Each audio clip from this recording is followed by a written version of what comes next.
If you haven't heard about NASCAR Winston Cup racing, you'll be hearing a lot about it very soon. Of course, it was all started by Bill France Sr. Well, he wanted to put some order in it. He could see that the sport was pretty chaotic. I would have liked to have been there when they started NASCAR and had their visions and actually what was going through the France family's minds and what they thought 50 years would be like. To start the series the way they did and watch it grow into what it's grown, I mean, they obviously had their ducks in a row from day one.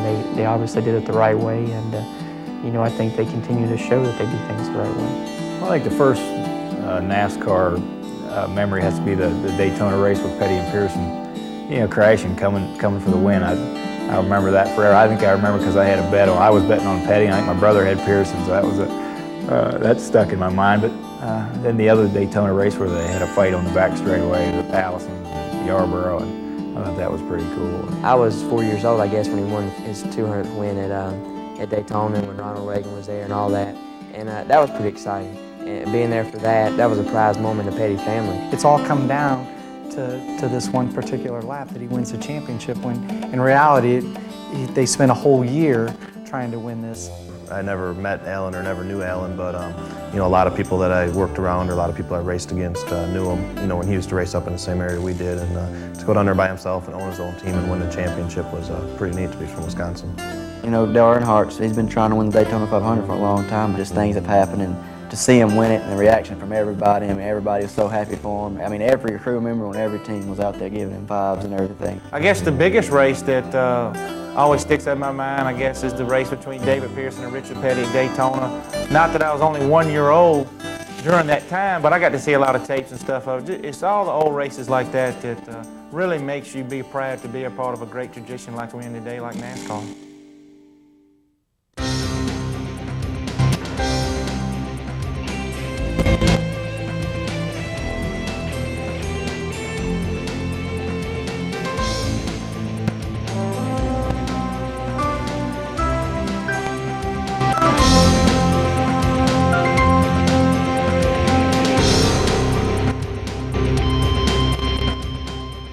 NASCAR's greatest moments begin with the organizational meetings held at the Streamline Hotel in Daytona Beach, Florida in December of 1947. There were very few photos to document the early days, and the national press had little interest in the formation of a stock car racing sanctioning body. Like many great ventures of the 20th century, NASCAR came from humble beginnings. With 20/20 hindsight, we can now clearly see that this was a great milestone for America. It gave birth to a sport enterprise that would impact many segments of U.S. commerce. But that was just the beginning. Through the second half of the 20th century, NASCAR has seen great races, discovered great personalities, been a platform for historic accomplishments, and drawn the attention of the national media. As we look toward the new millennium, we can also look back to relive and recount some of NASCAR's greatest moments. Prior to the formation of NASCAR, stock car racing was a loosely organized, sometimes chaotic mess that was the target of many unscrupulous promoters. In those days, one of the big problems in auto racing was the unscrupulous promoter who would get a roll of tickets and some posters and put some posters in barbershop windows and on telegraph poles and have an auto race at the local fairgrounds track. And then by the time the second heat was in progress, he would leave with the money, and there'd be no prize money paid. And that was really a big problem in those days about racing. And that, I think, was the primary reason NASCAR was formed. NASCAR's first president and founder, Bill France, wanted an organization with order, rules, and a master plan for the future. From the beginning, he would rule the sport as a benevolent dictator. He was the type of an individual that immediately commanded a lot of respect. When you met him, you knew that he was a leader. You could just tell that just by talking to him, that he was a leader. And that certainly was the case as far as I was concerned, that I built an immediate respect for him.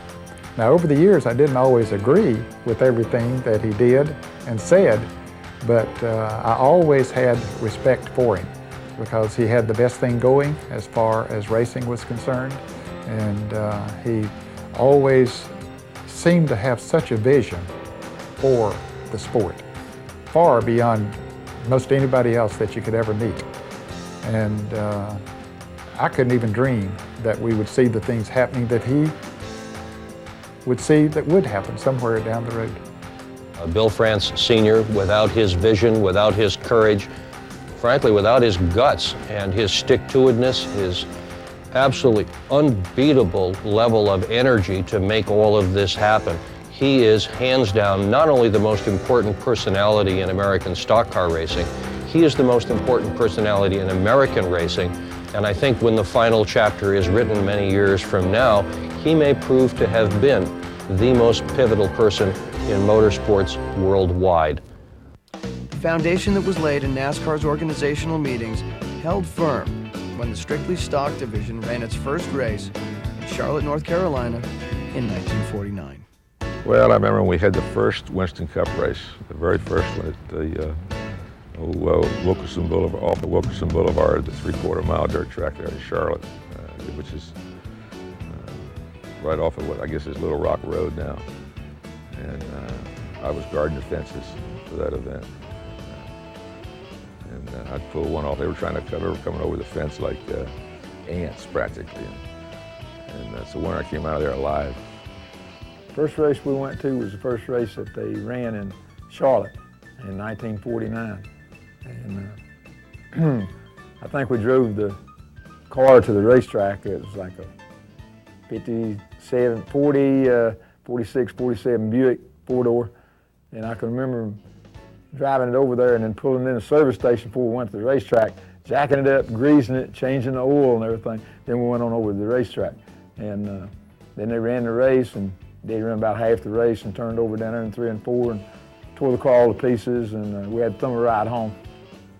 Jim Roper was declared the winner of the race when Glenn Dunaway's Lincoln failed to pass the post-race inspection. NASCAR's rules were challenged, but were found to be fair and enforceable. There was a lot of races. You got to figure that it was the first time that NASCAR looked at running the Winston Cup, or called the Grand National at that time, new model cars. And they had a bunch of people, had a lot more people, I think, than what they was really expecting. And he came off real good.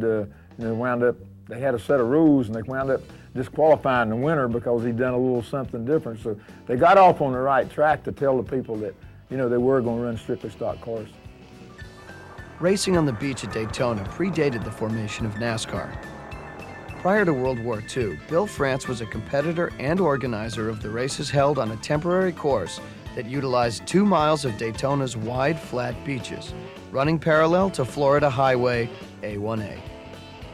With the formation of NASCAR, the beach races took on added prominence and credibility, and featured several classes of racing that they sanctioned. The February Speed Weeks events were used to build the legend of those who would travel from all over the country to test their driving and mechanical skills against the best that stock car racing had to offer. The beach and road course was a temporary winter haven for lovers of stock car racing. To build the sport nationally, there was a need for a permanent track that would legitimize the competition and give stock car racing fans a place that could compare to the open-wheel mecca of Indianapolis. In 1950, NASCAR-sanctioned stock car racing was still in its infancy. Other than the beach and road course, stock cars had only competed on dirt surfaces. Open-wheel racing had Indianapolis as its show place. To establish national credibility for stock cars, they needed a large, paved oval to call their own. In a small town in South Carolina, a gentleman named Harold Brasington built the Darlington Raceway, a paved oval over 1.25 miles in length. Didn't give it much thought, but just to show you how a turn of events sometimes could bring fortune or misfortune. That event, and I'm not sure very many people realize this, was originally going to be a CSRA race. And when they built the track, that's what it was going to be. And they got down to within a short time in front of the events, and they had hardly any entries. CSRA was primarily on dirt at that time. This was going to be an asphalt event. So Harold Brasington called my father and asked him if NASCAR could come in. And it was really on short notice. Maybe I'd say 6 weeks, could have been a month. But in any event, he said yes, and we had 75 cars, took the green flag that day, and it's been a stock car track ever since. When stock car racers arrived in Darlington in 1950 for the first Southern 500, NASCAR had never competed on an asphalt oval. The 500-mile distance was 2.5 times as long as any stock car contest that NASCAR had ever held. The late Tim Flock had great recollections of Darlington and the first Southern 500. Oh man, what a racetrack. That was our very first big asphalt track. We had been running on the half-mile, what I call, and my brother's bull rings, little half-mile dirt tracks, real dusty. But here comes this big Darlington track, asphalt. I'll never forget, I believe 1950, we went down to the Darlington. I had a Nosmobile 88 to run in the race, and I think Funny run the Hudson, and Bob had a Nosmobile. They qualified and started 75 cars in that very first race, 3 abreast. From the start-finish line, there was so many cars in that race. They went through the 4th turn, almost all the way to the back stretch. That's how many cars started. And when they dropped that flag on that first lap, it looked like about 2,000 New York taxi cabs trying to go in that first turn to be in, first. But we didn't ride like they're riding today in that first race. We didn't know that you get up on that bank because it was real rough back then. But they've improved it now.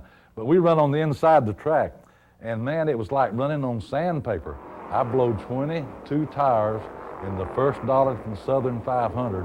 There was tires all the way around the track, maybe 2 or 3 inches deep. Everybody was, I think the Cadillac that was in there was Byron or whoever drove that Cadillac. I think they blew 30-something tires in that race. But I think Johnny Mance was driving the little light Plymouth, had truck tires on it, and he finally stayed out there long enough. I think 5 or 6 hours that race lasted, the first one, and Johnny Mance won that first race. This golden moment gave credibility to the fact that stock car racing had the ability to attract a large crowd, and also proved the endurance and competitive capabilities of American-made stock cars. NASCAR was less than 3 years old, but starting to attract national attention. In the years that followed, Darlington and the Southern 500 would become the biggest event on NASCAR's growing schedule that would expand across America with stops from coast to coast. I think recognizing that Darlington had more seats in those days than any other, I think it seated, I want to say 16,000 or maybe 10,000 people, and most of the fairgrounds tracks didn't seat over 3,500 or 4,000. And the purse was bigger than anything anybody had run for before, so he could see the benefits of the big events. While Darlington was grand, NASCAR founder Bill France had an even bigger idea. It was shaped like a D, with 31-degree banking in the turns and 2.5 miles in length. The construction of the Daytona International Speedway was the largest motorsports-related construction project in nearly 50 years. Bill France wanted to build a facility that utilized all the information he had gathered in his years of traveling to racetracks from coast to coast. The France family was not wealthy in 1958, and only a decade old, NASCAR was still finding its legs as an organization. To many, building the Daytona International Speedway was a huge risk. But for the France family, it would be the rock-solid foundation that would serve as the launching pad for NASCAR to become the greatest sports success story of the second half of the 20th century. It's pretty amazing when you think of taking a stock car racing sport from dirt tracks, local events, to where it is now. I mean, and it all started with Daytona. I mean, to build Daytona was such a big deal. I mean, I just can't imagine going all the way back to when they were racing on the beach in Daytona, and then all of a sudden say, hey, you know what, we're going to build this 2.5 mile high bank Daytona International Speedway. I mean, that was such a vision right there. And for somebody to have that type of vision, to do that and to see it be as successful as it has been, it doesn't surprise me at all that the whole sport has gotten to where it is. There was uncertainty about Daytona's completion, and an even greater concern about the competition. A NASCAR driver had never competed on a 2.5 mile oval, or on a speedway with such highly banked turns. Practice sessions were an adventure, with drivers searching for courage and speed. They looked upon it as quite a gamble, because the only other track built for stock car racing at that point was the Darlington Raceway. and the speeds and so forth were mind-boggling. I was the track announcer for the very first races at Daytona, and I mean, it was amazing what the reaction to the speeds was. Amazing. When dawn broke on February 22nd, 1959, bright and clear for the first Daytona 500, fans began to fill the stands in anticipation of a great race. As the 59-car field came to Johnny Bruner's green flag, NASCAR's history took a monumental turn. The deal started off and they had the convertibles in one line and the hardtops in another, and convertibles run, 10 or 12 mile/hour slower than the hardtops. Well, I started, I guess, I don't know, 6th or 7th in the race anyhow. And when they took off, I jumped in behind some of those hardtops. When I had been used to running 130 mile/hour, all of a sudden it was running 140. The motor lasted about 7 laps, it used it up. The great Fireball Roberts would charge from his 46th starting position to lead on the 23rd lap. It was a remarkably clean race. Not a single lap would be run under caution despite the inexperience of the drivers under this type of racing conditions. The final 50 laps were a duel between Iowa native Johnny Beauchamp and Lee Petty, who was already one of the biggest names in the sport. The pair would swap the lead 11 times in the closing laps, leading to the dramatic conclusion. There had never been a need for a photo finish camera in auto racing until this day. As they approached the finish line, it was Joe Weatherly high, 2 laps down, Petty in the middle, and Beauchamp low. Race officials originally called Beauchamp the unofficial winner. And we thought Diddy won the race, and they didn't have any winner circle, and that's what Diddy come back around and pulled up, stopped at the line there, and Bill France come over and said, Lee, you done a good job of running second. And that didn't go good with Diddy for sure. Bill France called for all the still and movie footage to be submitted to help make the final decision. The cow that was the Daytona 500 was milked for the better part of a week by Bill France. Bill had a flair for publicity, and he milked it to the utmost, and I don't blame him. But we didn't know who won. That was a big thing about it. And 3 cars came across, Johnny Beauchamp and Lee Petty, and we didn't have a camera. And we were looking for footage. We got a lot of footage, but if the angle comes, if it's the wrong angle or is off just a little bit, then it looks like maybe a different car won than it really did. So you needed one right straight on the start-finish line. I don't think we actually got that, but we got one awful close. And we put out through the media, they publicized it, we didn't know who won, and we're looking for photographs. And I think about 2 days later, we got one in from up north somewhere that some spectator had shot one, and that's what we used to make the decision. 61 hours later, Lee Petty was declared the official winner, and the Daytona legend was born. The inaugural Daytona 500 was a great NASCAR moment. Some would say it was the greatest ever. Without the first, there never would have been all of the other classic finishes. There may not have been the building boom of the 60s that led to the construction of over half of the speedways that are on today's current schedule. The Daytona 500 is NASCAR's Super Bowl, and the construction of the Daytona International Speedway is a lasting monument to its founder's incredible vision. Heroes. Every sport needs them. NASCAR has drivers, owners, mechanics, track owners, and race organizers that are heroes. People of action that transcend sport and reach across gender, race, and fan allegiance. NASCAR history is rich with heroes, and those heroes are at the foundation of each of NASCAR's greatest moments. By 1963, the Daytona 500 had established itself as the premier event on the NASCAR schedule. The days leading up to the big race were filled with qualifying races, as well as time trials and feature events from other NASCAR series. Dwayne "Tiny" Lund arrived in Daytona that winter without a ride and very few dollars in his pocket. He had competed in 133 NASCAR events, but had never tasted victory in its top division. Marvin Panch arrived in Daytona with one of the best rides in the business, the Wood Brothers number 21 Ford. 10 days before the 500, fate would intervene. and an historic turn of events would occur. I had the car qualified for the Wood Brothers, and Ford put a Winston Cup or Grand National type engine into a Maserati, birdcage Maserati, and they wanted some dummy to try it out because they were going to try to break the record. And I was young and stupid, and I said, well, I'll run it. It was Brace Cunningham's car, and I figured, well, if they could run Le Mans and all over, the car has to be all right. So I went out to practice with it, and it felt pretty good going through 1 and 2, so I got on down the back stretch, and before I got into the third turn, the thing airborne came down on its side and over on its top, and that baby caught on fire. I couldn't get out of that thing. I could see a flame around the carburetor, and I hollered at the fireman. I said, hey, there's fire there at the carburetor, and I was trying to kick and beat and ram the door open. I couldn't get it open. So there was 7 guys that showed up there. Steve Petrowski from Firestone, Tiny Lund, Bill Wimbo, Eddie Gaham. They were there to help me.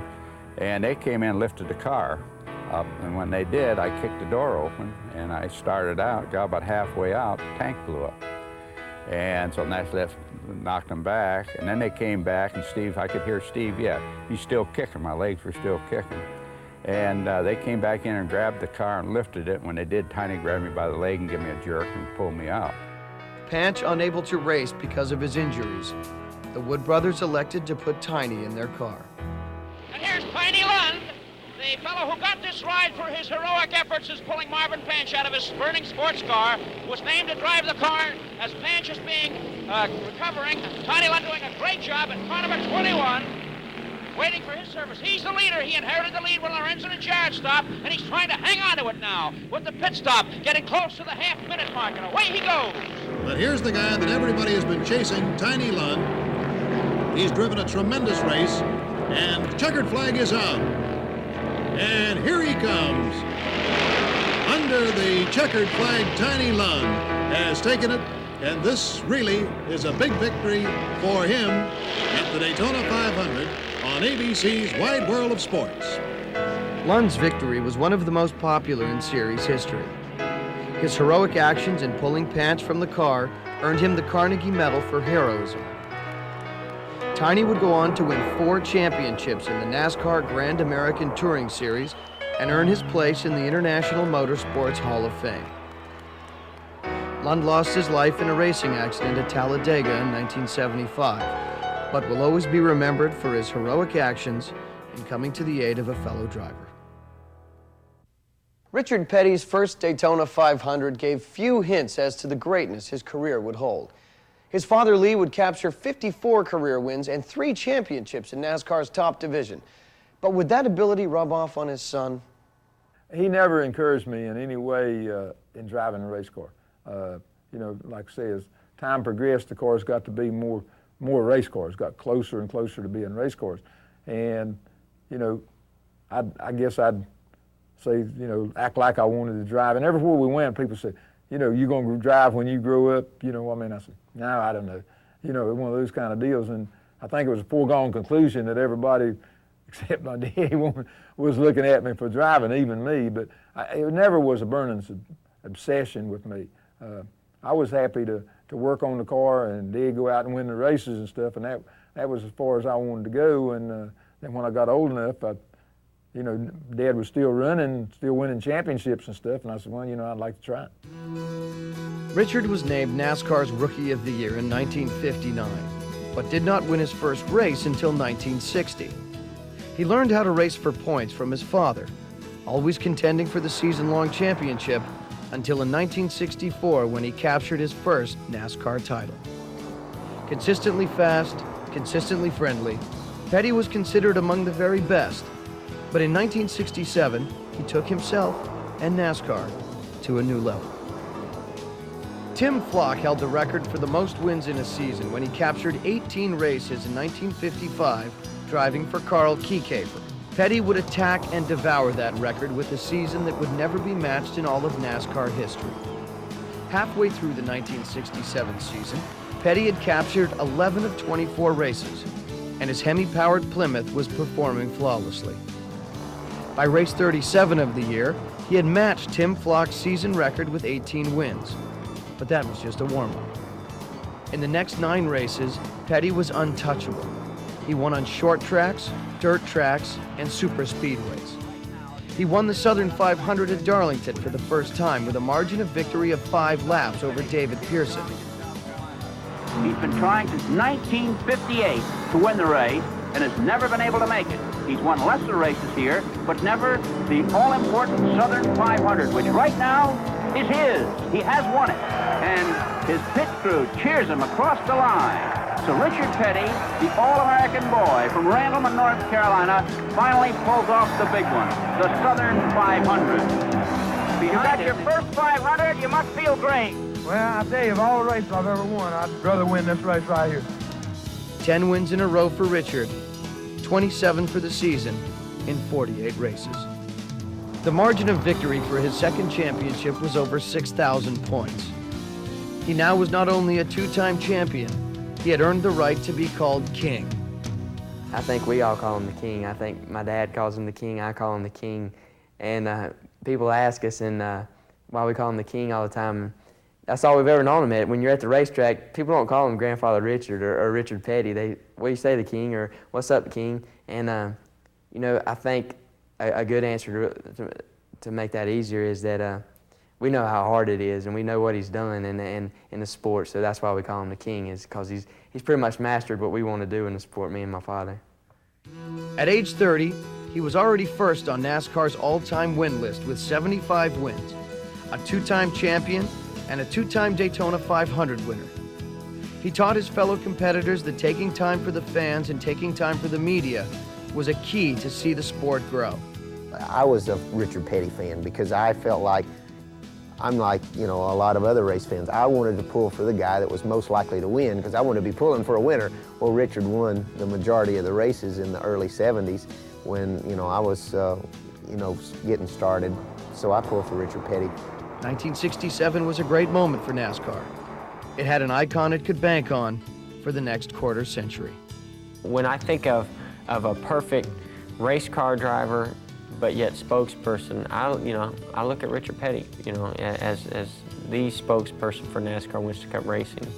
You know, he's been every year he's won the championship, he's a great champion, and he is a great champion. He's still the king, you know, he's the one they call the king, and he's won all the races and the championships, and I've learned a lot from him, listening to him, racing with him, talking about me when I raced bad with him.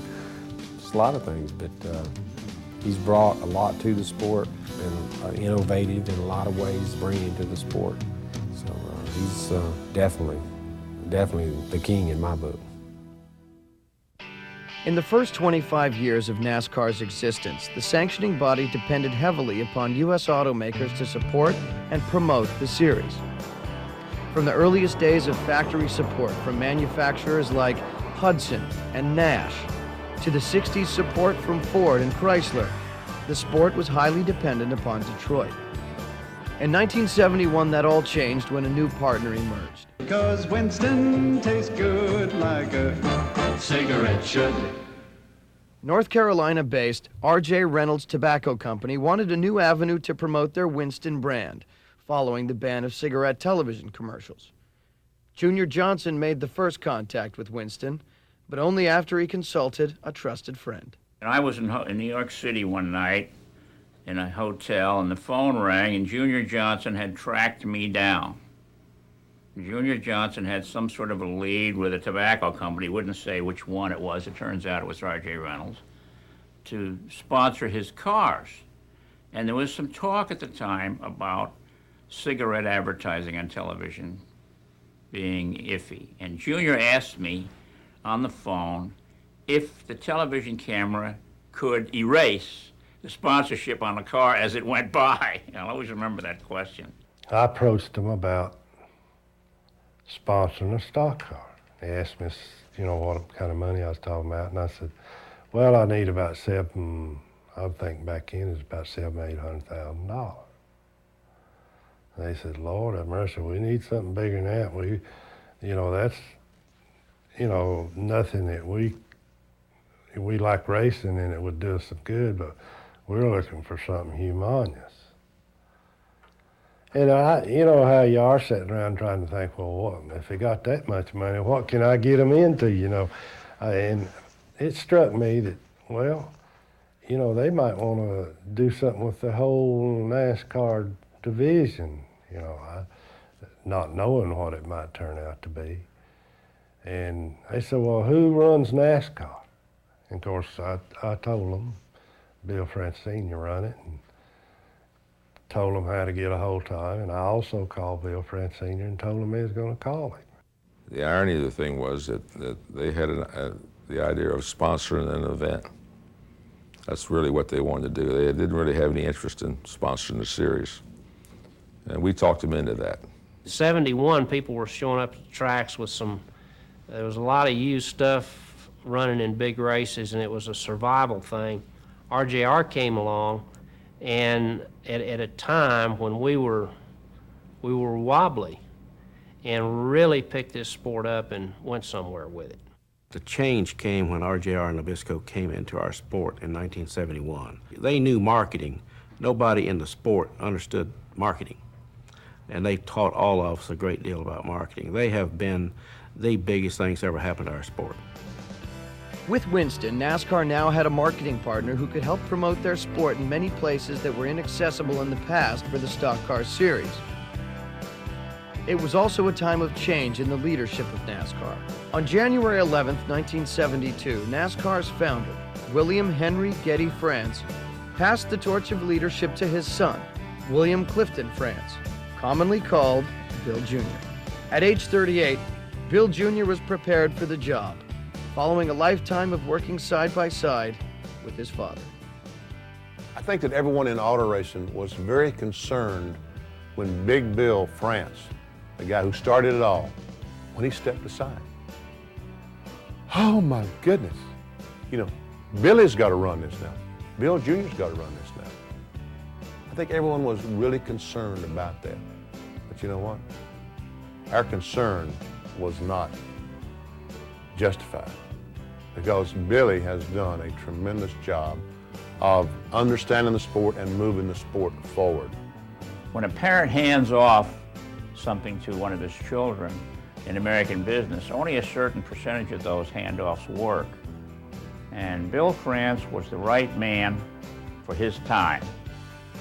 And Bill France Jr. is the right man for his time, and they're different. I think Bill France Jr. has done more for NASCAR than his father. He's so philosophical when it comes to reasoning with things and people and sponsors. And everybody can be upset about something's been changed in the rules or the system, that it's going to upset the world, and you go to him and, oh, Bill, this big problem, this, that. When you come out of there, you're just really, oh, it's going to be okay, you know. It's just a few words of wisdom from him, and just the way he expresses himself and the words that come out of his mouth that makes everything okay. With Winston as a partner and a new president at the helm, the ingredients for future success were in place. You know, R.J. Reynolds basically supported this whole program, and with the ideals of Bill France and what he's done in the sport, they became a great match. Anyone who has earned the title of king needs to have a challenger to measure his excellence. For Richard Petty, his greatest rival was David Pearson. After Petty's Rookie of the Year title in 1959, Pearson would follow as the top rookie of 1960. Throughout the years that followed, their paths would cross on many occasions. When it was Pearson versus Petty, it was a battle of wits as well as horsepower. The 1974 Pepsi 400 at Daytona was originally thought to be their ultimate battle. Right, coming down out of turn number 4, coming down past the start-finish line. And Pearson backs off for Petty. Something wrong with Pearson. Petty takes the lead. I think Pearson backed off of it. It looks almost as he ran out of petrol or something. I've never seen anything like this happen before. It could be very bad luck for him, but my goodness, what an advantage. Richard Petty. The crowd are absolutely on their feet and yelling. Richard Petty's got an enormous advantage. 300 or 400 yards, it looks like, on that back straightaway down there at almost 200 miles an hour. And there is David Pearson falling back on this very last lap of this fantastic race, but he seems to be closing up, Keith. to have stopped so suddenly, to have suddenly slowed up like that, makes me think, though, Jackie, he backed off on purpose because obviously he's still got horsepower, and he's now closed it right in behind Richard Petty as they turn and come for home. Ken Pearson slingshot him as he comes down low. Petty may run him into the fence, and it's going to be Pearson winning it. An incredible, daring move, and it paid off for David Pearson. Well, Chris, I knew that if I let him stay behind me, that he would draft me and beat me, so I just backed off right there at the last flag, the white flag, and let him go on by, then I got him back, coming off the fourth. You know, David, I've never seen a driver so in control of the situation as you were. Didn't you have any doubts at all that you'd win? Well, oh yeah, I was all the time. I really didn't know for sure where I could get him back or not. In fact, I like to slow it up a little too much when I let him go by me.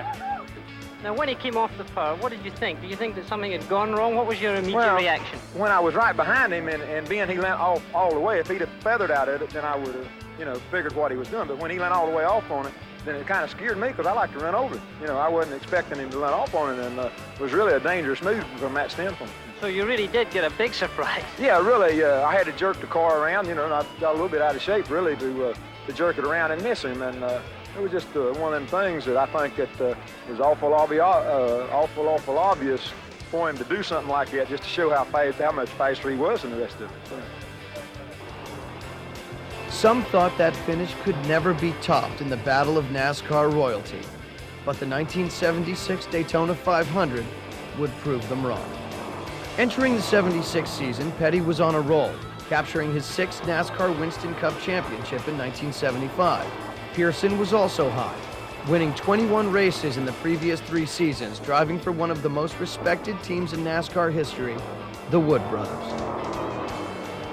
ABC Sports was live at Daytona for the final laps of what is generally acknowledged as the greatest finish in NASCAR history. Everybody is standing here at the Daytona International Speedway. Look at David Pearson. He has moved closer. Can he do it? He's going to pull out now. He's going to try for the top. I don't know. He's down on the inside. He's got the lead, but there's a car ahead of him. In 1976, we came down to a last lap situation like a lot of the Daytona races had come, and I happened to be leading the race, and Pearson was running second, and I knew he was going to pass me up the backstretch. There wasn't anything I could do about it, and sure enough, here he comes, just motored right on by me, and when he did, he went in the corner and moved up a little bit. When he came up, my left front fender caught his left rear, and of course, both of us spinning around and everything. I'm sitting there, and that thing's spinning, and it's going toward the start-finish line, and I said, I'm going to win this thing backwards, And he didn't keep his car running, and he stopped right before we got to the finish line, so I turned around and went on across the finish line and won the race. But when I seen him coming up, now I probably could have backed off and let him get in front of me, but I knew that checkered flag was waving, Pearson now has the lead. Petty tries to go back down on the inside as they come out of the 4th turn. They only have about 750 yards to go. Oh! It's a down straightaway. They did hit. Petty smashes into the wall. Will he come across the start-finish line? He's going to win the race. He's going to win it spinning, as he, I believe, will take the checkered flag. No, he did not make it. He is less than 100 yards from it. Here comes Pearson. Pearson is going to try to make it across the finish line. Petty has his car going. Pearson's going to win it. Oh, gosh, Randall, he wins the race. What a finish for a motorcycle. I've never seen anything like that. It's unbelievable.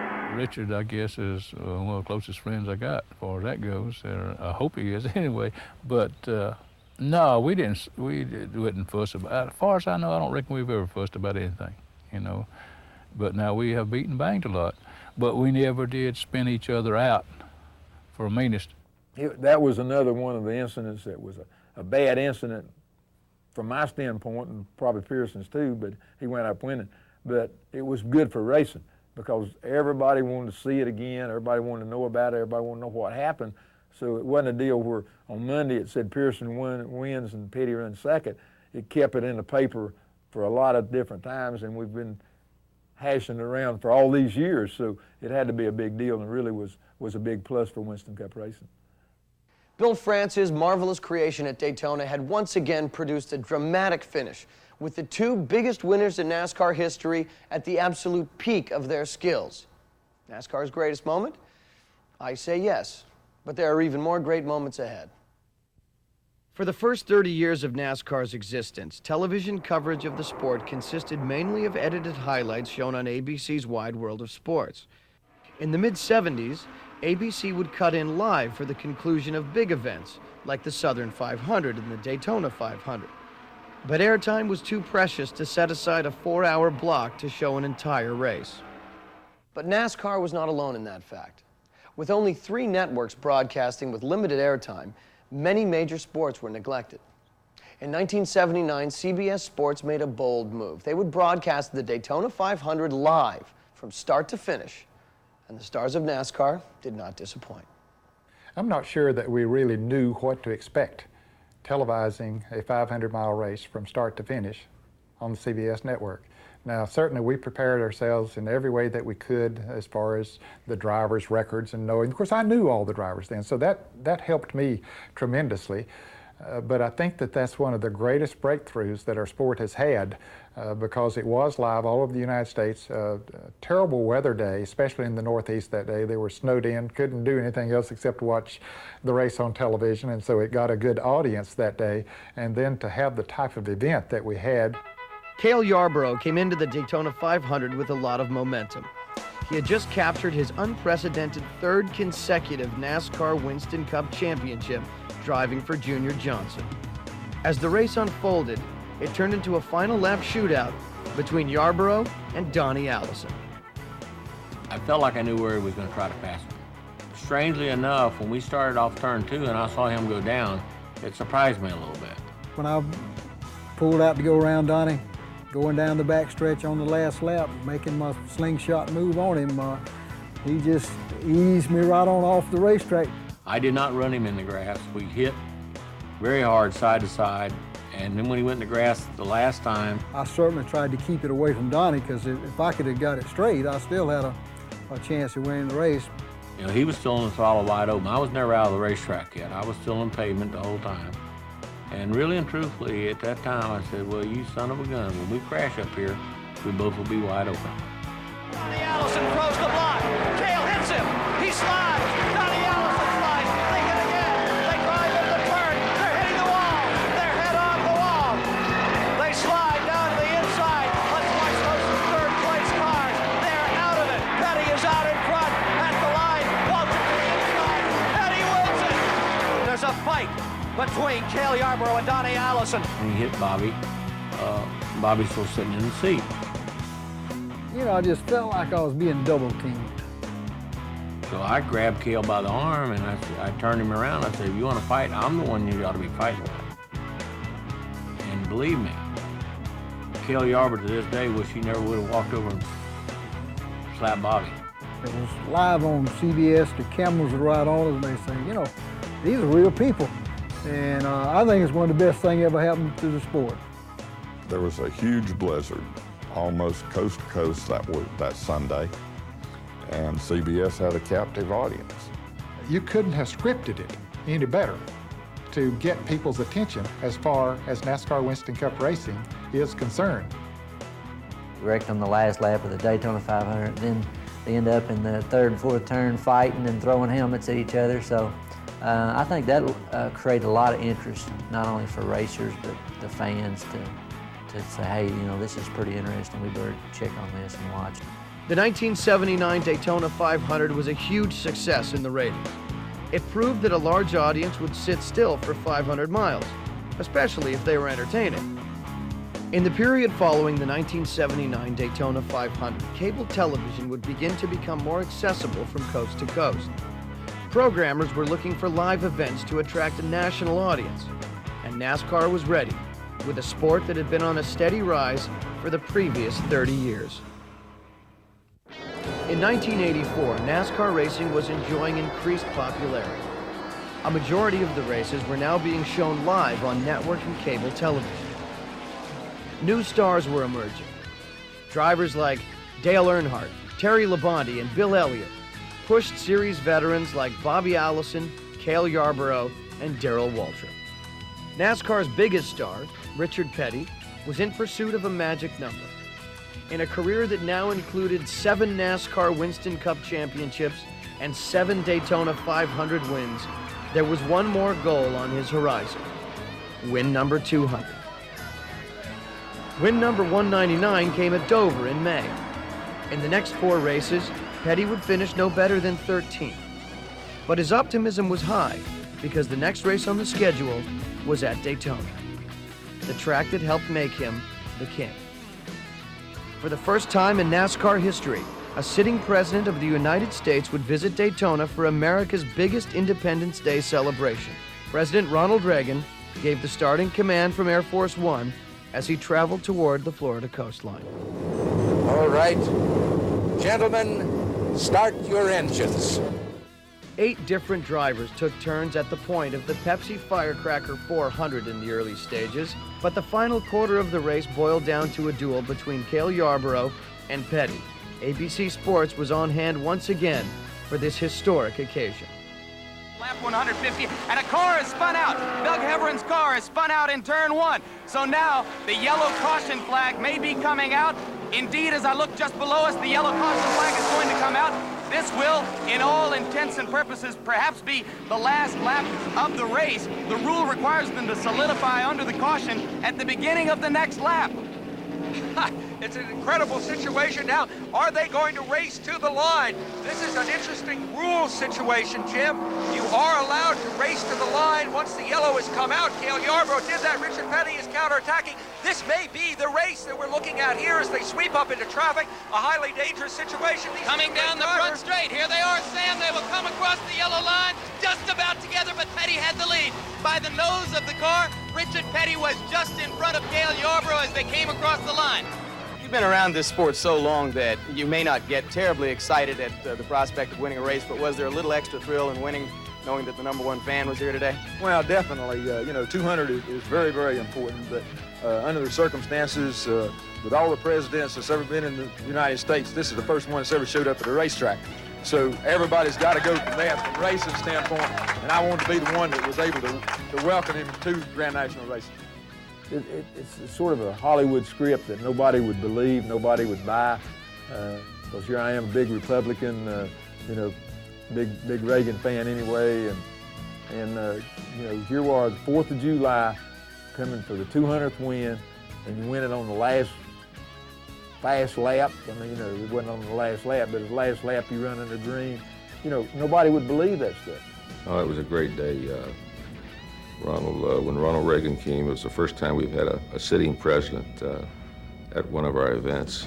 It was just a great day for the sport, all the sports. I was 4 years old, I guess, when he won his 200th win at Daytona, when Ronald Reagan was there and all that. And that was pretty exciting. And being there for that, and for that, that was a prized moment in the Petty family.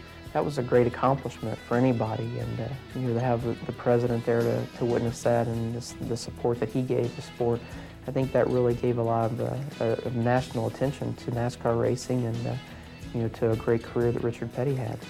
It was a day for the history books. Perfect conditions, increased mainstream media attention to the race because of President Reagan's presence, and Richard Petty achieving a crowning moment to his career. No doubt, one of NASCAR's greatest moments. Hello, I'm Jason Priestley, and this is NASCAR's Greatest Moments. In R.J. Reynolds' 14th year of sponsorship in NASCAR, a new awards program was introduced. It was called the Winston Million. A $1 million bonus would be paid to any driver who might be able to win 3 of the 4 NASCAR Crown Jewel events: the Daytona 500, the Winston 500 at Talladega, the Coca-Cola World 600 at Charlotte, or the Southern 500. Only 2 drivers in NASCAR history had accomplished that feat: Leroy Yarborough in 1969 and David Pearson in 1976. A most unlikely candidate for the $1 million prize emerged from the red clay hills of Dawsonville, Georgia. We had some great drivers from Georgia for so long, and then we had a dry period there, and he came out of the Georgia mountains with his brothers and taught us a lot, taught everybody a lot about how to get from 0 to 60 real fast. Bill Elliott was entering his 10th season of NASCAR competition with just 4 career wins to his credit. His Harry Melling-owned team was a family operation, with horsepower supplied by Bill's brother Ernie's engines. You got to understand, the way I grew up and the background that I came from was, I worked hard on a race car, and if a race car ran good, then it got attention, and that was kind of the only way. Is you know, I didn't have the luxury of doing it the other way. And that's the things that we worked hard to do. You know, we came here, we worked a lot of long nights, you know, all night, whatever it took to do what we needed to do. And that's what helped us get us to the next step. Elliott served notice at the Daytona 500 that he was taking his assault on the Winston Million seriously. He dominated speed weeks, winning the pole, a 125-mile qualifying race, and leading 136 of the 200 laps that make up the Daytona 500. 9 weeks later at Talladega, Elliott would pull off one of the most amazing feats in motorsport history. After dominating the early stages of the Winston 500, Elliott was forced to the pits for a green flag pit stop on lap 48, suffering from an oil leak. With repairs made, Elliott returned to the track nearly 5 miles behind the leader. In less than 100 laps of flat-out green flag racing, Elliott caught and passed the leaders to make up the deficit and go on to win the Winston 500 at a new 500-mile race record of 186.288 miles per hour. Elliott's first shot at winning the million came at Charlotte in the World 600. But Elliott was relegated to an 18th place finish after suffering a number of mechanical problems. When Elliott arrived at Darlington for the Labor Day Classic, he was the center of attention. It was at that time and remains the greatest media craze I've ever seen at a racetrack. A lot of people absolutely would not leave the man alone. He would crawl under the race car. He works on his own race car. There was a camera or a microphone under the race car with him. And Bill has admitted in years since he didn't know how to handle it. And I've written and expressed it this way: I'm very surprised that his hair didn't fall out like Roger Maris's did when he was chasing Babe Ruth's home run record in '61. That's how tough the situation was. When the green flag fell on the 36th Southern 500, Elliott grabbed the early lead from his pole position starting spot. Bill would hang in the top 5 positions for most of the day, dodging several on-track incidents that might rob him of his $1 million payday. In the final stages of the 4-hour marathon race, Cale Yarborough looked to be Elliott's most serious contender. While leading on lap 323, Yarborough's Ford erupted in smoke as a broken power steering hose poured hot fluid on his engine. Elliott avoided disaster and went on to lead the final 44 laps as he headed for the history books. Bill Elliott is racing into the record books. Bill Elliott is going toward immortality. Bill Elliott gets the checkered flag. Bill Elliott has won an additional $1 million in 1985. The victory lane was just dazzling. It absolutely was dazzling. These dollar bills were falling on our heads, and everybody was just so excited. It was a dramatic, exciting, fun moment. I think that was one of the pivotal moments in Winston Cup racing to that point. But it didn't end there. The thing I think that impressed me the most about the day was not what I experienced in Victory Lane, but what I experienced driving to the airport at Charlotte. Because people all the way to Charlotte were on their porches, and they were celebrating, and they had signs, and they had banners, and it was as if the whole state of first South Carolina, then North Carolina, were celebrating this dramatic sports event that had happened right in their own backyard. It's a day I'll never forget. Bill Elliott's win of the Winston Million at the Southern 500 at Darlington was another great moment for NASCAR. It was front-page news on many major publications and helped propel Bill Elliott into the national spotlight as a new American hero. NASCAR has always been a family-oriented sport.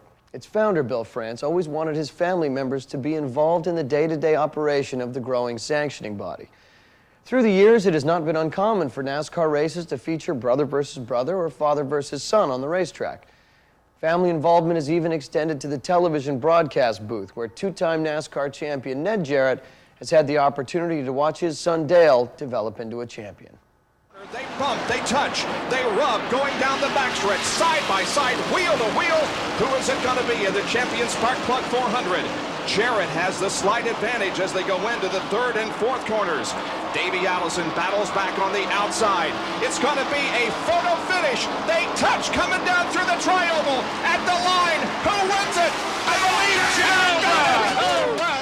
to be able to be there when he won his first one and working that telecast along with Bob Jenkins and Benny Parsons.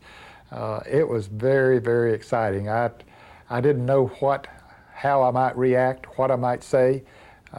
Thank goodness Bob and Benny were there to carry the ball, and I was really uptight because I didn't know if he could pull it off. I knew he was racing against one of the best in the business and certainly one of the best cars, the 28 car of Robert Yates.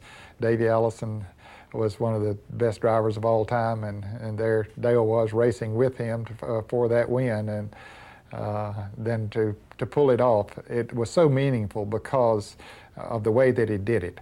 I would not have wanted him to win his first race by going out and lapping the field or even running away by 2 or 3 seconds.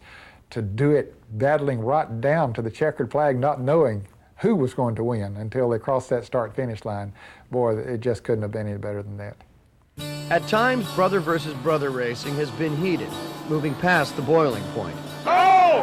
And a go-9 spin coming off turn 4 right in front of the entire field. Look at everybody going to the inside to try to avoid the trouble, some coming down pit road. Well, you saw there contact between brothers, Brett and Jeff. In other instances, the hard racing has been friendly, as was the case at Atlanta in 1996, when both of the Labonte brothers were able to reach their goals. Bobby Labonte is in turner number 4 now, coming off of it, and Bobby Labonte wins the race. The checkered flag comes out, and Terry Labonte has become the 1996 NASCAR Winston Cup champion. During the race, you know, Bobby, he was up front most of the day, but Dad was, you know, it was so tight of a points battle. It was really, he had to finish in the top 10, and Jeff, if he had to win and all this, and, you know, he was in position to do it, and it was pretty nerve-wracking there towards the end, and Dad ended up, you know, winning the championship. But that was just a big weekend. All the people there, and you know, everybody in my family was there, and it was just a great weekend. Perhaps the most famous family finish in NASCAR history came in the 1988 Daytona 500. For years, the Allison family had been front and center of the group known as the Alabama Gang, which consisted of Bobby and Donnie Allison, Neil Bonnet, and Red Farmer. In 1987, Davey Allison emerged as the star of the gang, as well as the NASCAR Winston Cup Series. He became the first rookie in NASCAR history to win 2 races on his way to the Rookie of the Year title. From their second and third starting positions, Davey and Bobby were near the front of the pack all day at the 88 Daytona 500. As the final laps unfolded, it was apparent it would be a history-making day. And they have enough lead to believe this is going to be a battle between the father and son. I don't think anybody else can try it, but here he comes. He's going to do it. To the bottom. He's down low. Bobby Allison high. Davey Allison trying the inside move. Bobby Allison holds him off. They come to the stripe, and the winner of the 30th annual Great American Race, Bobby Allison. Davey Allison, his son, in second. Judy Allison ecstatic. What a tremendous family performance. For the Allison family, it was a day to cherish. In the years to come, fate would deal the Allisons many cruel blows. A racing accident 4 months later would rob Bobby of his memory of the day and nearly take his life. Probably the greatest event that could have ever happened to a person, I can't remember. You know, I won the Daytona 500 at age 50, and the best young man in racing was second behind me, and that was my son Davey.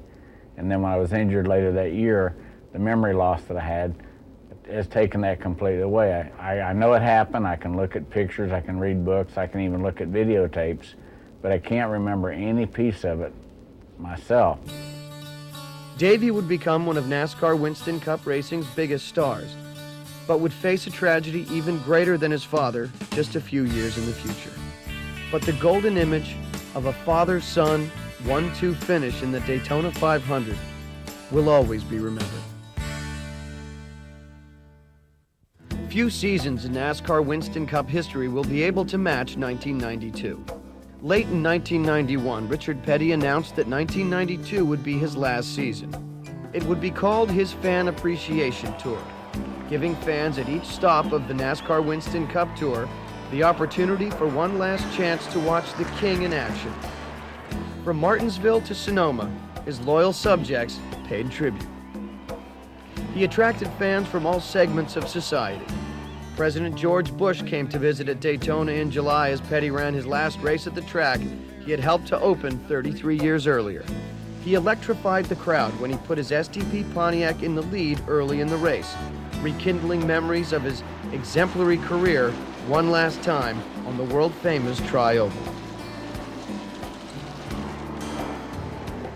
While Petty attracted millions to his tour, the fans were entertained with on-track action that would continue to widen NASCAR's fan base. In the season opener, Davey Allison captured the Daytona 500 with his father on hand to celebrate a return to glory for the Alabama gang. Bill Elliott reeled off 4 consecutive wins for legendary car owner Junior Johnson. Allison and Elliott would contend for the NASCAR Winston Cup title all season long, in a season that featured spectacular racing action and incredible escapes from horrifying accidents. And he's upside down.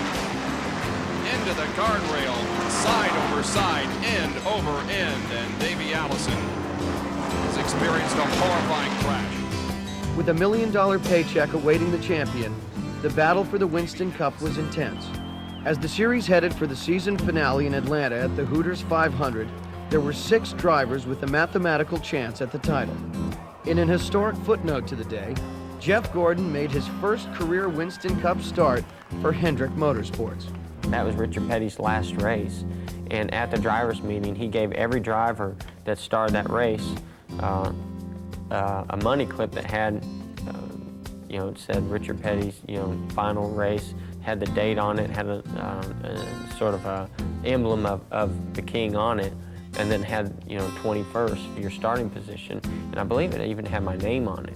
And I put that in the safe right away. Davey Allison came into the race as the points leader, needing only to finish 5th or better to clinch his first title. Davey was running just where he needed to be when the hands of fate slapped the trophy out of his grasp. Davey Allison is in the crash bomb. Oh, Ernie Irvin, and it's all over for Davey Allison. No, it's not over yet. I don't think he hit him that hard, maybe. Well, he hit pretty well, I think. He's got a lot of damage to the right side of the car. Ernie Irvin spinning, coming off of corner number 4. Davey has got his car moving. Yeah, he's trying to pull away. But he can't steer it. But it won't turn. It won't turn. The right front will not work. Oh, no, the right front won't work. He's broken the tie rod end off the car, so when they turn the steering wheel, the right front tire won't turn. And there he's a lap down. And now it's going to come down to 2. Will it be Alan Kowicki or Bill Elliott? Davey Allison's long, tough, emotional season has come to an end. Alan Kulwicki was the most unlikely of contenders for the title.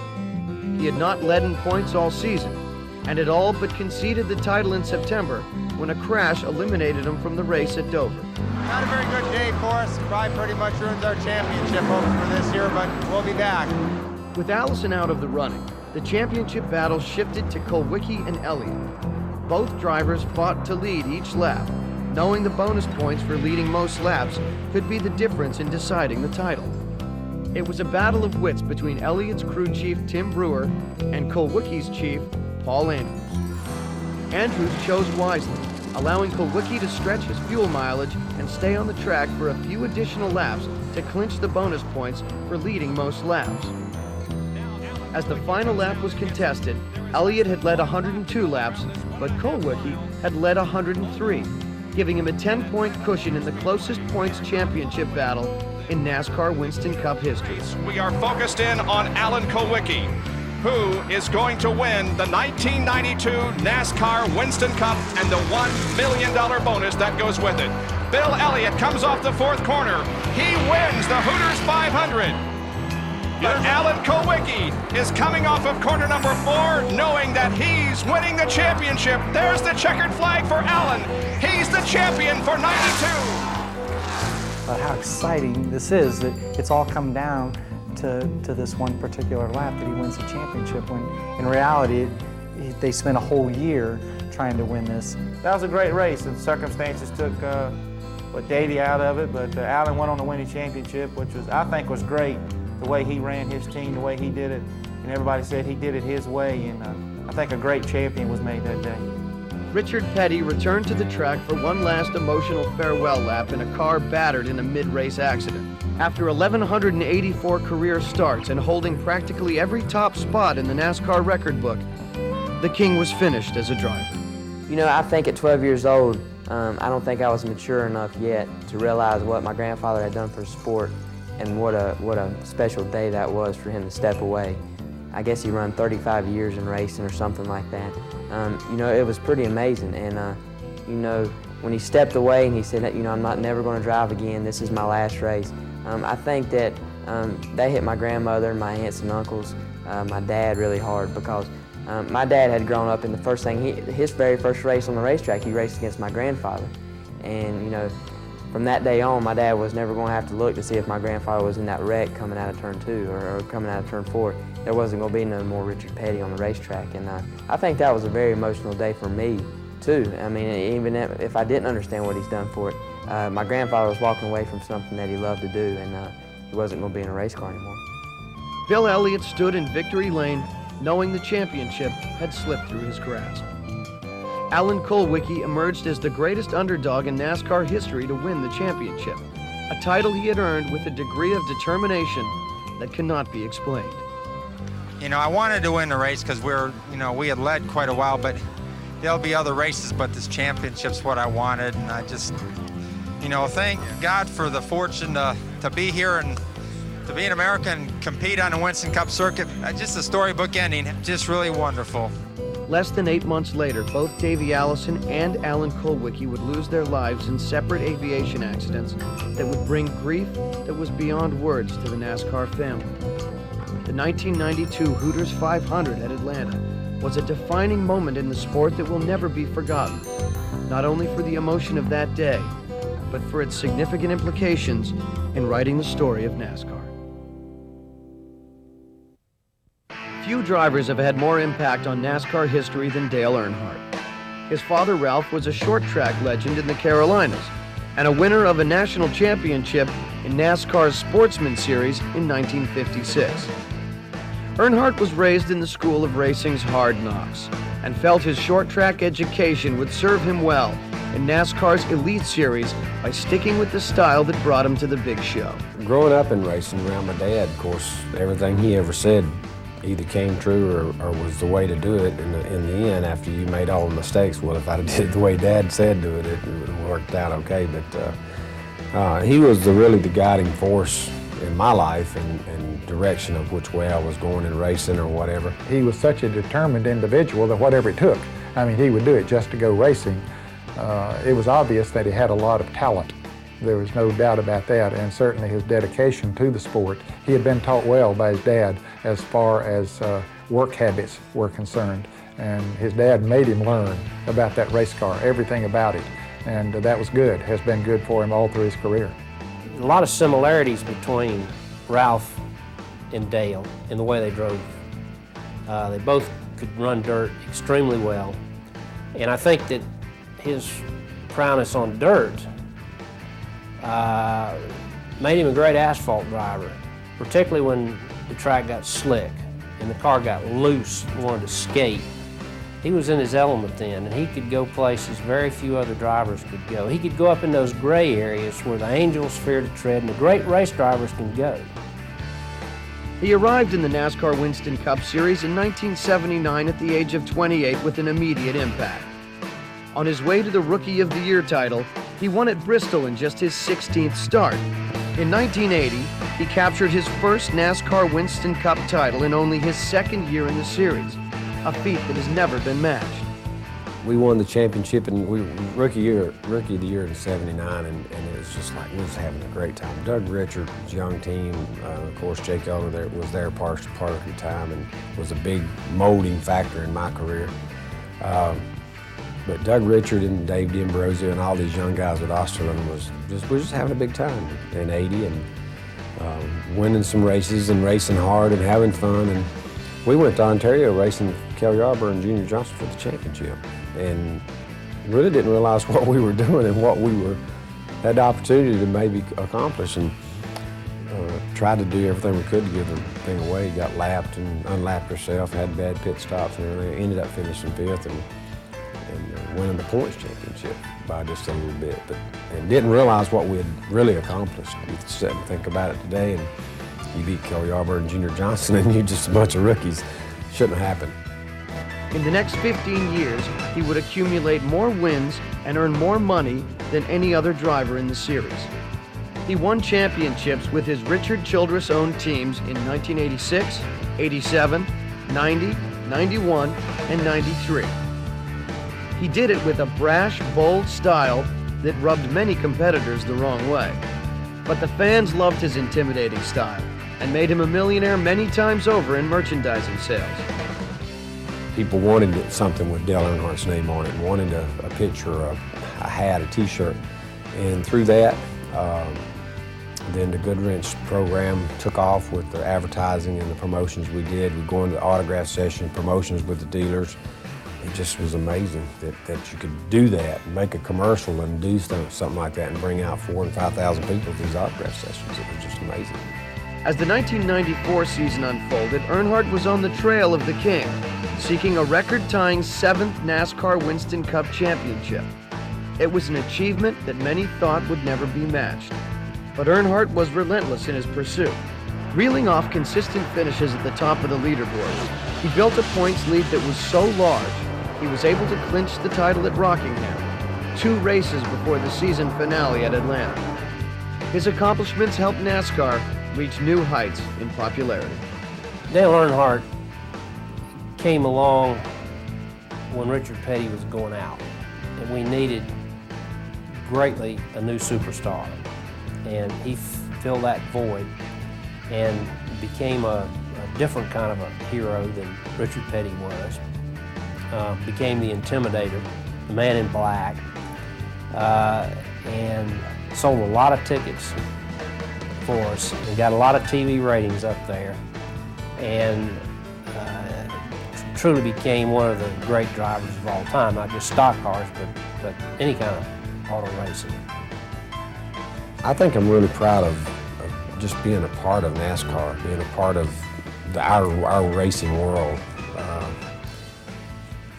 And surely being champion is what it's all about. That's what you work hard to do, and to be every year, to win races and be the champion at the end of the year. But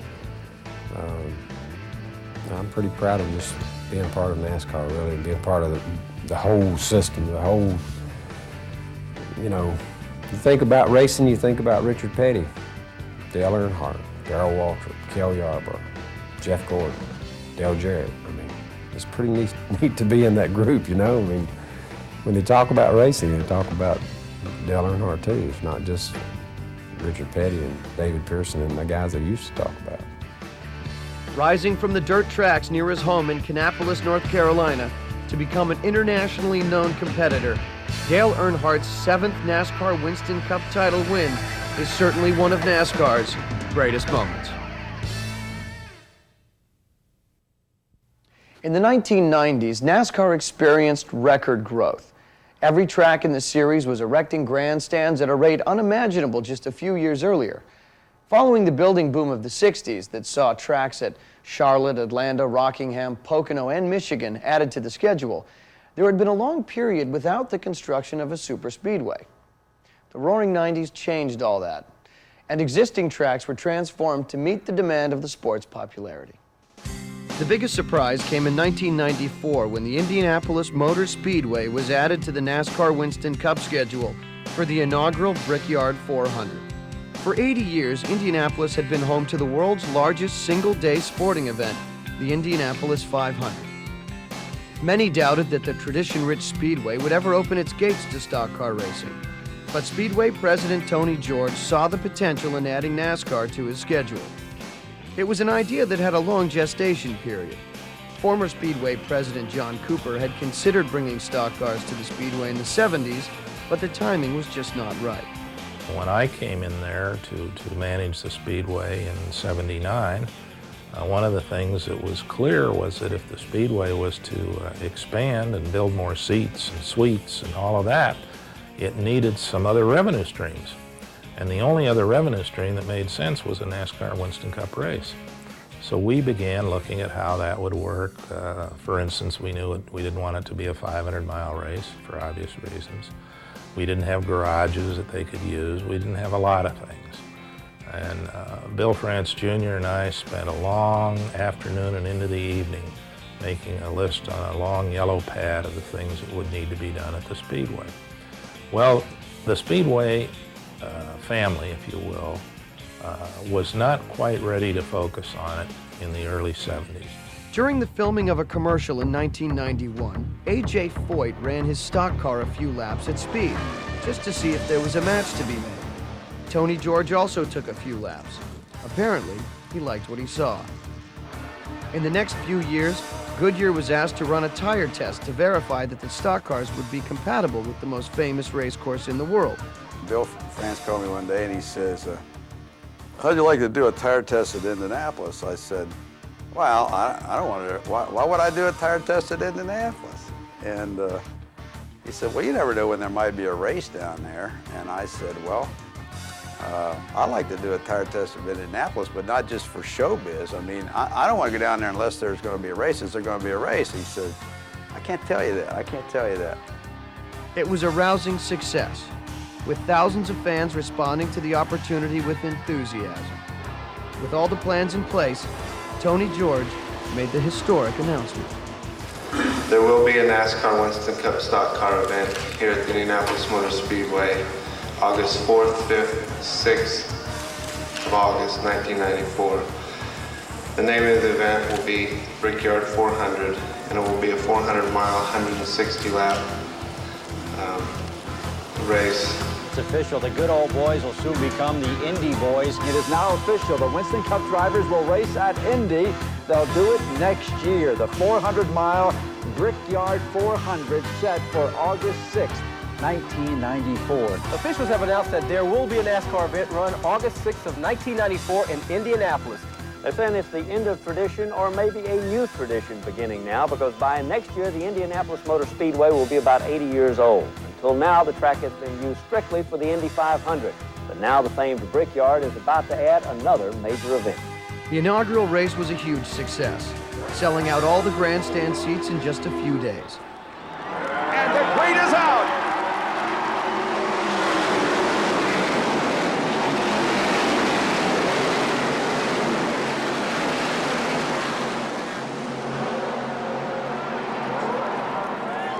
Now, Bob, it's just another race. All the hype is over. These guys now can worry about winning the first Brickyard. It was not only the inaugural Brickyard 400, but it was an exciting race right down the finish, battling with Ernie Irvan. You know, he really came on strong. My car was a little bit loose when he was behind me, and here we were back and forth, back and forth. Oh, here we go. Ernie slipped going in one. Ernie slips, and Jeff Gordon gets alongside. That wasn't on orders from the crew. That was because Ernie missed the entrance to turn one, and Jeff saw it and immediately went for the hole. And something's wrong with Ernie. Something has happened to the 28 car, Bob. Irvan slows down and is going to lose second position. A tire. He's got a tire going down. Irvan drops off the pace, and now Brett Bodine goes into second. Ernie Irvan heads for the warm-up lane, and Jeff Gordon has the lead. In a storybook finish, Jeff Gordon, who was raised in nearby Pittsboro, Indiana, captured the race and made believers of everyone that NASCAR had a place in Indianapolis history. Listen to the crowd as they acknowledge Jeff Gordon when he goes by. It's an unbelievable situation in Indianapolis. Here he is in the fourth turn. This is his final trip around turn number 4. And Jeff Gordon is about to write his name in the racing history books. Years from today, when 79 stock car races have been run here, we'll remember the name. Jeff Gordon, winner of the inaugural Brickyard 400. Man, oh man, oh man. Jeff is screaming on his radio, back to the pit crew. Oh my God, I did it, I did it. When that race was over, I'd never seen so many people stand up. And I don't think it mattered just whether it's Jeff Gordon. I think, you know, the inaugural event the winner of that race was gonna get an applause like that. But I think being from Indiana made it even that much more special, not only for me, but for the fans there also.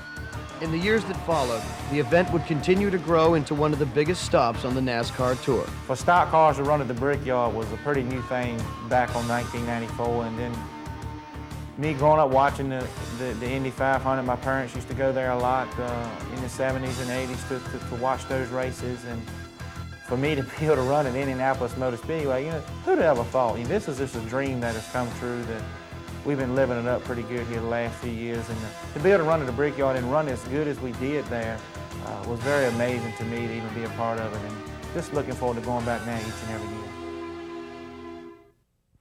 With the success of the Brickyard 400, NASCAR's momentum was strong enough to push for greater expansion into the West.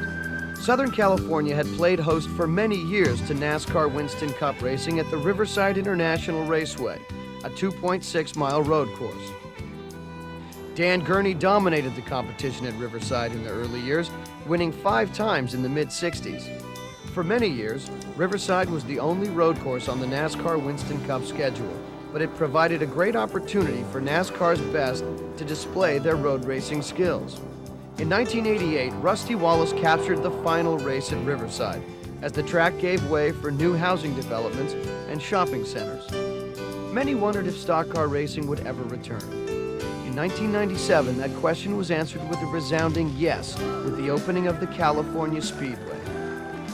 This new state-of-the-art facility provided NASCAR with a world-class venue in America's second biggest market, and the sellout crowd offered proof that NASCAR would be successful in every region of the country.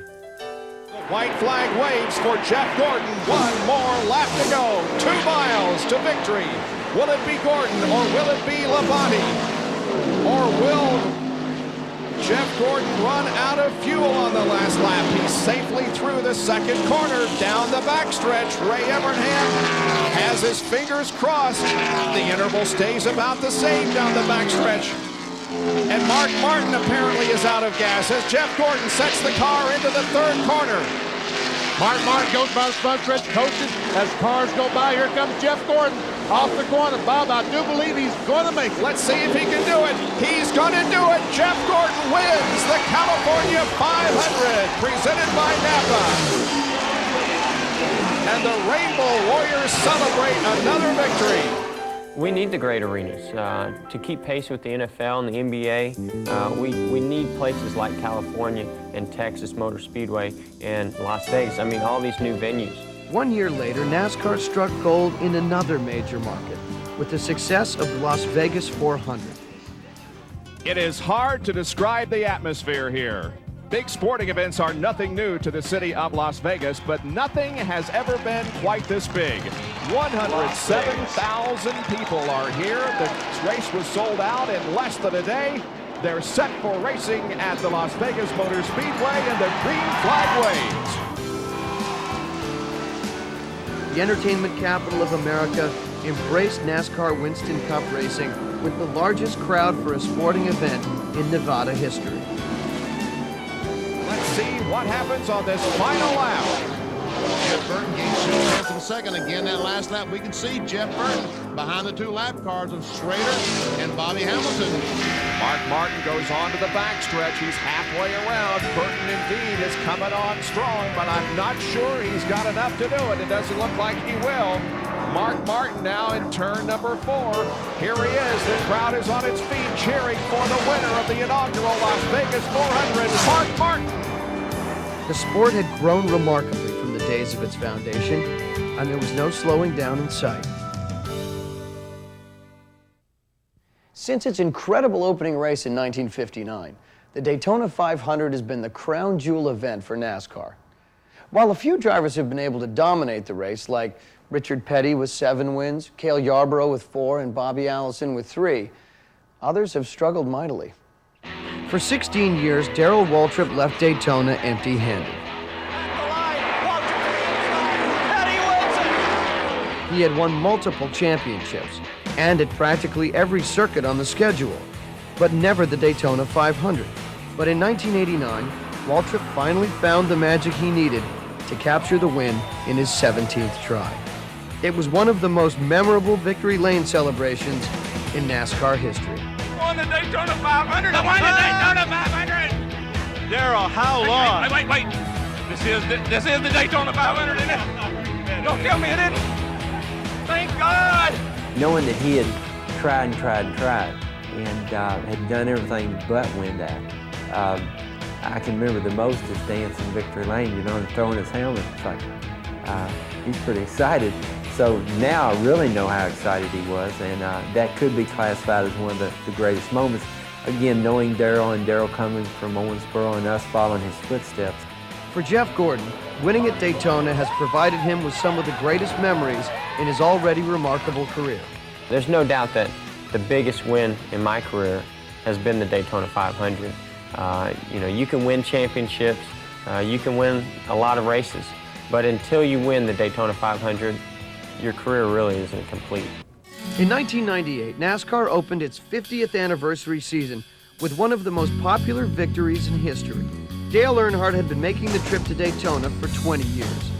He had become the Speedway's all-time win leader with first-place finishes in the Pepsi 400, the NASCAR Busch Grand National Series, and IROC. He was unbeatable in the 125-mile qualifying races with numerous consecutive victories, but could never overcome terrible racing luck in the 500. The 1990 Daytona 500 produced the biggest upset winner in event history, but it was at the expense of Earnhardt. Earnhardt's car blows up! Earnhardt blows a tire in turn number 3! Derek Cope down to the inside, Terry Labonte second as Dale Earnhardt slides back into the 4th position. Off the corner, it's Derek Cope. But here comes Terry Labonte. He looks to the inside. Derek Cope covers the spot. Earnhardt's not a factor here. Cope pulled off the challenge of Labonte. Derek Cope wins the Daytona 500 in a remarkable upset here at the World Center of Racing. In an interview in late 1997, Earnhardt seemed almost resigned to the fact he may not win the series' biggest event. In the 50 years of NASCAR, what would you want to accomplish? Well, if you was involved all that time. Well, sure, you'd want to win a championship, but you'd want to win the Daytona 500 too, wouldn't you? We've never won it, so we've been so close and so competitive there with Richard and the team, and it's just been an awesome kind of race to work toward and be a part of and be in, and to not ever win it is really, it's a tough deal, but still, it's not the only deal in my life. Like I said, I mean, there's hurdles you get over, and there's some you don't, and if you don't, you just keep trying till you do. And that's my philosophy on it, is I'm just keep trying till I do. Dale Earnhardt has never backed down from a challenge. After 20 years of heartbreak, he was determined not to let the 1998 Daytona 500 slip from his grasp. Utilizing all of his incredible skills, he fought his way to the front and held on with the tenacity of a pit bull to earn his way to his most coveted victory. 20 years of trying, 20 years of frustration. Dale Earnhardt will come to the caution flag to win the Daytona 500. Finally, the most anticipated moment in racing.